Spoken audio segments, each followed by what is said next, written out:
What is the best anime of fall 2024? Maidenless dude to say Blue Box. Shonen tart to say Dan the Dan. The average isekai viewer will say ReZero. Maybe a soccer fan will say nah. No one who has an IQ of over 30 will say Blue Lock. I'm sorry. Let I, Sigma among betas, introduce you guys to Orb. Cue it. Shut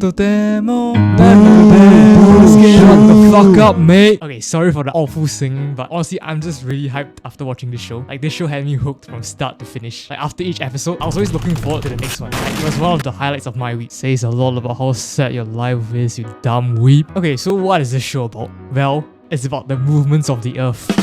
Yeah, smartass. It says that on title for fuck's sake. But yeah, honestly, this show covers so many different things that you should just watch it. Like, I don't want to spoil the details. And I also don't think my words can accurately sum it up. Well, because my English kind of sucks. So yeah, if you want to know, just watch it. That ruins the point of this short, dumbass. Calm down, calm down. Let's move on to my thoughts on this show, which is what I assume you guys came here for. So the first thing I liked would be the music. Like, basically every anime that I've watched so far, I find myself skipping the openings. It's like, come on, man. I'm here to anime max and generate as much dopamine as possible. Why would I ever sit through a boring ass opening and waste a minute of my life? Guys, the math is clear. 3 minutes for the opening and ending. Skip through about 6 or 7 of those and you have saved enough time to watch a whole episode. But not this time. Every time the opening plays, you bet your ass I'm gonna sit through it and admire the musical and cinematic masterpiece that is the opening. As for the ending, well, yeah, I still skipped through it, you fucking hypocrite. Look, I'm sorry, okay? The ending is good, but I still want a dopamine max, okay? The SFX used also really adds to the intensity, weight, and hype of some scenes. Next up is the story. Like, the way it flows is really different from a typical story, if that makes sense. And things can take a turn when you least expect it. I say this show is more about the big picture instead of focusing on one or two characters. And this style of storytelling is like nothing I've ever seen before. And honestly, it's just such a standout compared to everything else I've watched. Okay, let me just say I'm a bit conflicted on the animation.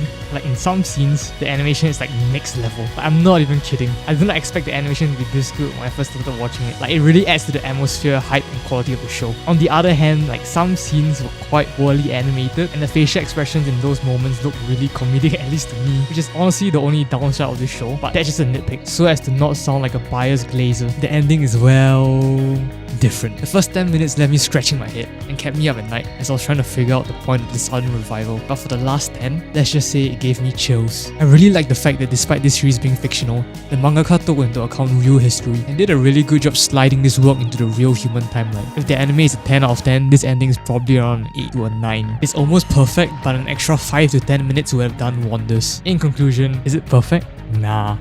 Is it for everyone? Not really. But is it one of my favorites? Yeah, damn right it is. I do not know whether to thank you guys for watching this far or get salty. As instead of watching some reel by a retarded Rudy Glazer, you guys should just be watching Orb. Like, just watch the damn thing for fuck's sake. Final rating, 10 out of 10.